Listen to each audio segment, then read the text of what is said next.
Buenas tardes. Viene uno corriendo ya de una presentación de esa carpa a esta, ya últimas horas. Y bueno, nada, muchas gracias por estar aquí, público minoritario, pero a estas horas es lo que nos toca. Ya soy selecto y militante. Me toca presentar a Pedro Tejada, un gran amigo, ya sabéis, organizador de Castellón Negro, y la obra que nos trae, y especialista en Masao, por supuesto, ha estado colaborando y colabora todavía con la Fundación Masao, a la cual he tenido el honor de haber sido hace un concurso literario todos los años, de uno de los más prestigiosos, y he tenido el honor de ser miembro de su jurado con Marta San y con Lorenzo Silva en un año. Y bueno, la verdad es que todo alrededor de ese certamen literario la Fundación organiza una serie de actos con colegios, con institutos, para ir acercando la literatura al ciudadano y sobre todo también la figura de Masao. Masao bueno, fue uno de nuestros intelectuales que acabó en el exilio, acabó muriendo fuera de España. Él, pues bueno, no solo toda su obra, que escribió y fue embajador y representante, exactamente no sé el cargo que tenía en Francia con la República, si era embajador o cónsul, exactamente. Agregado cultural. Era agregado cultural, sí. Y después, es curioso, a mí me ha llamado mucho la atención de Masao una cuestión que Pedro, lógicamente, la domina. Cuando yo estudiaba un poco la vida de Masao, es cuando él puede regresar a España a finales de los 60 y además viene con la idea de realizar una investigación sobre Luis Buñuel, que eso acaba en una de sus obras, que fue La gallina ciega, si no me equivoco, es así, ¿no? Pero sí. Él marcha en cuanto puede, se marcha de España y se marcha corriendo. ¿Por qué razón? Porque resulta que lo que él había sido en la Segunda República, un intelectual reconocido, una persona que hablaba varios idiomas en aquella época, resulta que han aplicado con él lo mismo que aplicaron con todo el exilio intelectual, ¿no? Aplicaron una cultura de la cancelación, los borraron de las fotografías, los borraron de los libros. Nadie sabía quién era Masao, ni Masao ni el resto de intelectuales, lógicamente, republicanos, ¿no? Y esa es una de las razones que luego en los 60, a finales, hacen que Masao ya no vuelva. Es decir, acaba ese reportaje, ese libro que venía a hacer sobre Luis Buñuel y ya no, por decirlo de alguna forma, ya no continúa. De toda su obra de Masao, tenemos Crímenes ejemplares. Es una edición... Pedro, como investigador, ha rebuscado, yo creo, en la Fundación todo lo que ha podido sacar esta nueva edición de Crímenes ejemplares con una serie de añadidos, enriquecida, con muchas notas a pie de página y, bueno, esa es la obra que él ha conseguido reescribir, luego con dibujos de Arjona, y que ha conseguido, pues evidentemente, como podéis ver, una obra de lujo, de verdadero lujo. Pues bienvenido, Pedro, buenas tardes. Y yo quisiera ya que empezaras un poco hablándonos, independientemente de lo que podamos hablar en esta media hora, pero lo que puedas de esta edición nueva de Crímenes ejemplares. Buenas tardes, Alejandro, y de nuevo muchísimas gracias por invitarme a Gijón, a la Semana Negra. Es ya, si no recuerdo mal, la sexta vez que vengo y desde luego encantado.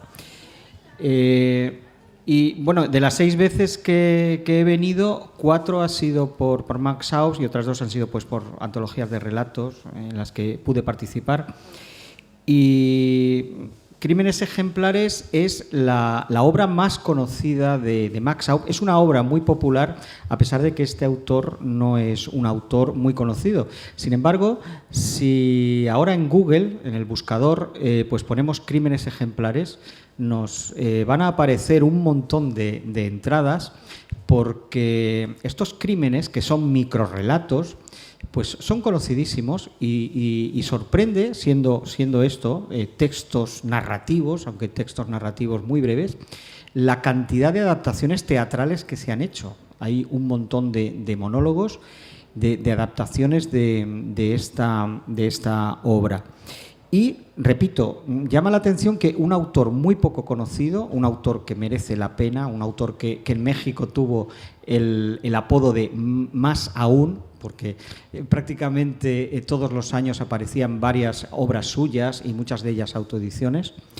Pues una de estas es Los crímenes ejemplares, que esta obra, si uno analiza, he hecho una introducción bastante amplia, he intentado hacerla lo más amena posible, porque el erudito podrá encontrar ahí muchos datos, pero es una obra en la que se intenta acercar a un público amplio lo que es, para empezar, el género microrrelato, pero lo que es también la biografía de Max Aub y lo que es también lo que significó, como Alejandro ha señalado un poco, lo que son los exiliados allí en México y la dura vida del exiliado como Max Aub, que supo que se fue, que pudo volver, pero no para quedarse, y que eso fue muy duro.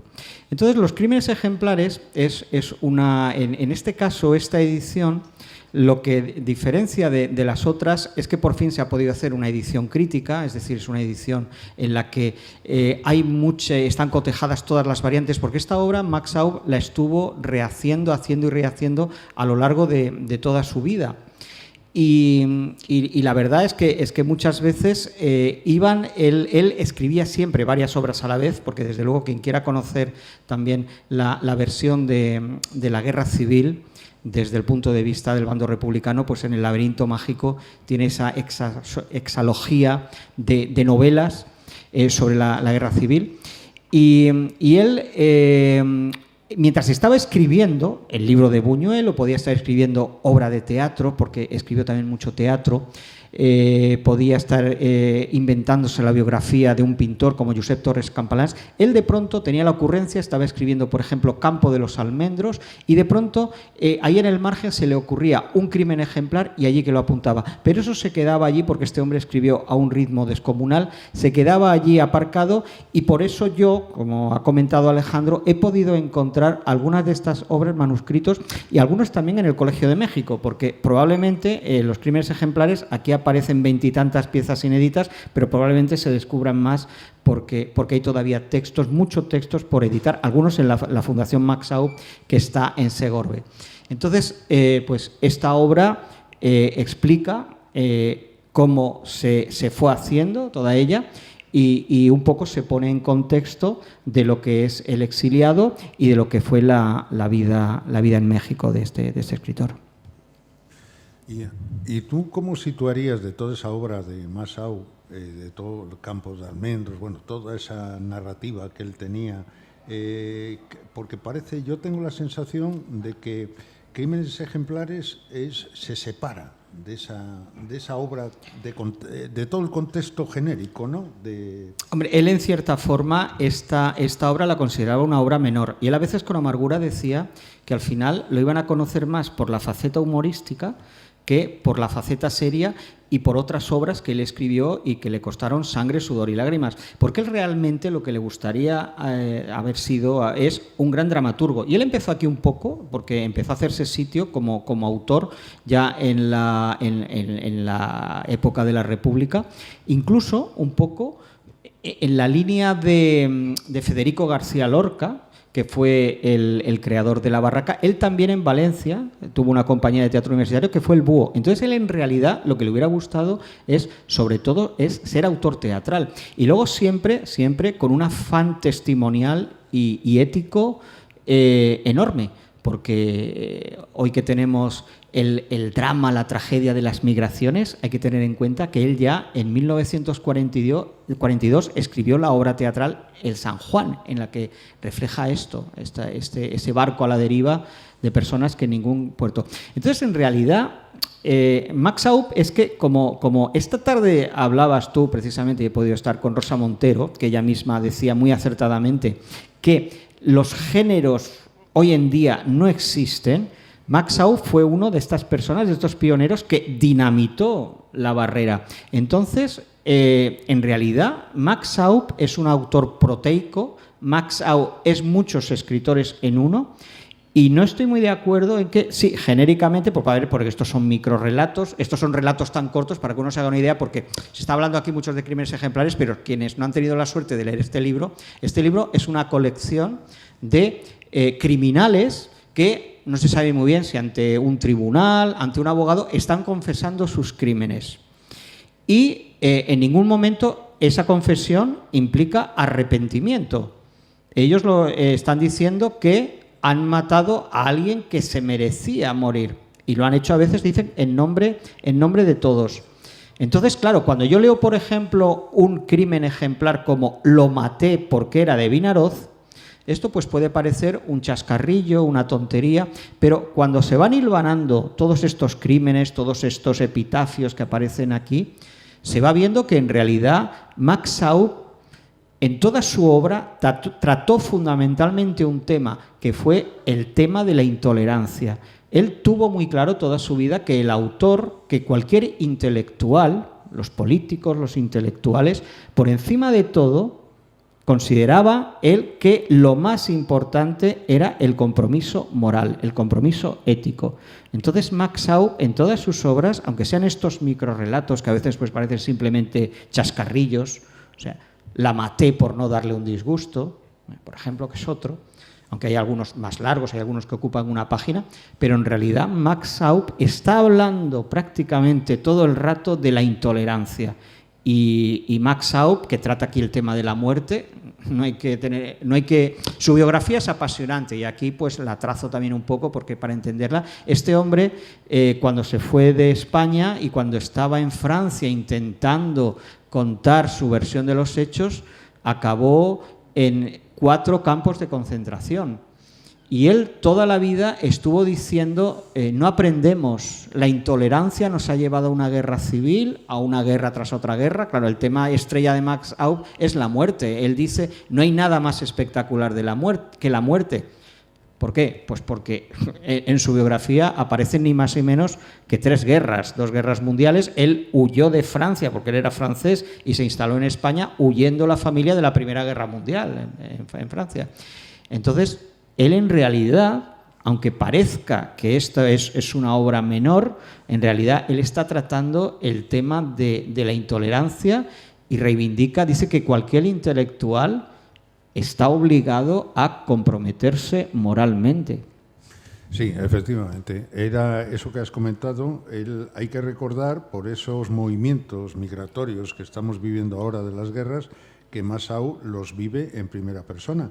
Lo que tú dices, huye de Francia por la Primera Guerra Mundial, se refugian en España, Guerra Civil Española, tiene que ir a Francia, en Francia le pilla la invasión inmediatamente. Recordemos que acaba en abril del 39 la Guerra Civil Española, en septiembre empieza la Guerra Mundial, hay una invasión nazi, le pilla también el régimen de Vichy, le pilla la invasión y acaba en los campos de arena de Túnez, del norte de África, ¿no? En Yelfa, en Argelia. Claro, en toda la zona del Magreb, que se habían instalado esos campos de concentración en zonas que eran protectorado de Francia. Y después acaba en México. Y en todo esto él, yo creo que en toda esta cuestión, evidentemente, es esa forma de escribir. Lo refleja. Quiero decirte, este exilio hace que no acabe echando raíces en ningún lado, pienso. Al no echar raíces en ningún lado, tú no eres capaz de escribir epopeyas, no eres capaz de escribir grandes novelas, sino que tu forma de escribir es el epitafio, es la sentencia, es el microrrelato. Para mí, Crímenes Ejemplares es como una obra en tránsito. No sé si me explico. Sí, lo que pasa de verlo, Lo que pasa es que él fue alternando las formas breves con las formas largas a lo largo de toda su vida, porque también tiene muchísimos aforismos, pero es que en realidad, cuando uno repasa y lee sus grandes obras, sus grandes novelas, a cada paso, como sus novelas están son muy dialogadas, está encontrando aforismos. Hay un libro, hay una antología que se llama Aforismos en el laberinto, en el que de sus personajes, que muchas veces son alter egos, muchas veces son sus propios portavoces, ahí está introduciendo sus... Entonces, en realidad es un escritor que hay que tener en cuenta que en sus últimos años seguía escribiendo Crímenes ejemplares, pero también estaba con esta obra que has nombrado, Luis Buñuel, que es una obra enciclopédica, que ahora por fin se han sacado todas las grabaciones, pero es una obra que a él no le costó, porque además fue un autor que escribió siempre a contrarreloj. Él murió a los 69 años y como en los campos de concentración, pues allí su salud se deterioró, y él sabía que, porque yo he tenido la suerte de acceder a sus manuscritos, y él se veía que era una persona que, a pesar de lo enfermo que estaba, no dejaba de escribir. Y entonces hay veces que en sus manuscritos se ve cómo le estaba dando un ataque, pero él decía que no podía dejar de escribir hasta morir. Y de alguna manera decía que era la única alternativa. Y luego muchos de los libros que en México se publicaba eran autoeditados, porque también lo que es el exilio en México, tú has dicho que es un autor desarraigado, es un autor que, vamos a ver, fue realmente para volverse loco, porque nació francés. Él, al llegar a España, enseguida se sintió español. Él tiene una frase que es: uno es de donde donde estudia el bachillerato. Y luego le tocó exiliarse, irse a México. Y allí al final, en 1955, él llegó a México en 1942 y en 1955 se tuvo que nacionalizar mexicano porque él se daba cuenta de que el regreso a España, pues salvo que muriera Franco, no podría volver. Y entonces él se nacionalizó mexicano, entre otras cosas también para que allí le permitieran trabajar más, porque los sindicatos ya se encargaban, porque este hombre, no tenemos tiempo aquí de hablar de todo lo que hizo, pero fue guionista de cine, y ni más ni menos que guionista también con Buñuel. Claro, si escribe el libro sobre Buñuel es porque lo conocía perfectamente y era amigo suyo. Entonces, por ejemplo, una obra maestra de Luis Buñuel en México, que es Los Olvidados, Max Schaub es uno de los guionistas. Lo que pasa es que no figura en los créditos. ¿Por qué? Porque los sindicatos mexicanos no permitían que todos los españoles pudieran ahí escribir, porque de alguna manera consideraban que esa oleada de exiliados que fueron así era una durísima competencia para él. El propio Max Schaub, que quería ser sobre todo hombre de teatro, tenía amigos influyentes en el teatro y no le permitían estrenar ninguna de sus obras. Sí, es que eso en México se encontró, el exilio español en México se encontró con ese problema que tú citas, la fuerza de los sindicatos y la defensa de lo nacional, por decirlo de alguna manera, ¿no? Y sobre todo de los puestos de trabajo. Consideraron de que todos estos dramaturgos, intelectuales españoles que llegaban allí iban a quitarles el trabajo, pero no el trabajo, diríamos, de camareros, ni de jornaleros, sino de guionistas de películas, de guionistas de obras de teatro, y eso es un poco también lo que le pasó a Max Schaub, como aparte de más gente del exilio. Sí, pero es que además, paradójicamente, este hombre era un auténtico fenómeno porque tenía un oído que muy pronto, nada más llegar allí, fijaos que en un principio este era francófono, sabía también alemán por el padre, el español lo aprendió a marchas forzadas y él ya dijo que toda su vida solo quería escribir en español. Pero es que allí en México este hombre era un portento y tenía un oído que enseguida captó el habla mexicana, y desde luego estos Crímenes ejemplares está clarísimo que están muy inspirados por su experiencia diaria y porque, por desgracia, en México la violencia doméstica y la violencia cotidiana y las armas armadas, la violencia armada, pues está allí a la orden del día. Y este hombre, este libro es también un libro auténticamente cosmopolita, porque ahí está desde luego sus orígenes, pero también el estar en México, y lo capta perfectamente. Entonces tiene un montón de películas también mexicanas, porque es que este hombre era un portento en la captación, no solamente del habla, sino también del alma. Y además, uno de los crímenes más repetidos aquí, se produce claramente en algunos de estos crímenes el choque de civilizaciones entre los españoles que llegan allí exiliados y los mexicanos, que no soportan, por ejemplo, lo que es llegar tarde a una cita. Entonces hay veces que aquí hay quien no soporta que le peguen un plantón y lo mata. Entonces todos estos conflictos él los retrata perfectamente. Bueno, Pedro, vamos llegando ya al fin de nuestro tiempo y ya como última charla aquí en esta Semana Negra, y ya que nos echa el tiempo, el clima, la autoridad y todo. En 2 minutos, véndenos la novela. Bueno, véndenos la obra, perdón, no la novela. El libro es muy divertido, eso para empezar. Es para empezar, es un libro divertidísimo porque y es un humor además, a veces simplificando se dice que es un humor negro porque está muchas veces la violencia y la muerte por medio, pero es un humor como el propio autor, con muchos registros. Es un libro desde luego que hace pensar, ahí está representada lo que es la vida. Es un libro que también nos invita mucho a conocer lo que estamos comentando, un poco la tragedia del exiliado, lo que fue la vida en México. Y es un libro también que a Max Aub le encantaría porque tipográficamente el libro es un prodigio.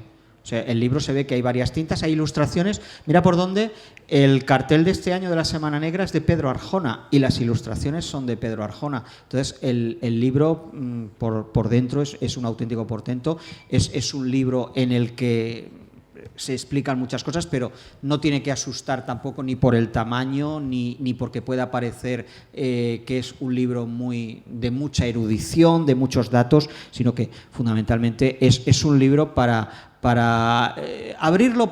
Uno puede leer la introducción, puede enterarse de quién fue Max Aub, como se está hablando, pero puede irse directamente y puede empezar a leer epitafios, porque este hombre tenía un don de la palabra, era un auténtico mago de la palabra, juega con las palabras.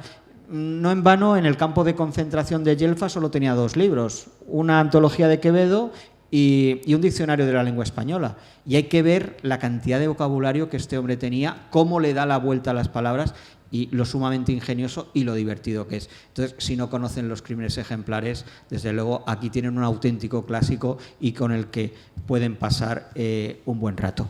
Así que muchísimas gracias. Gracias a ti, Pedro, y sentimos el tiempo, sentimos la hora, sentimos todo. Espero que mañana, que tienes que estar también con Pilar en Llanera, tengáis mejor tiempo y bueno, a ver si mejora. Bueno, pues muchísimas gracias. Muchísimas gracias a vosotros.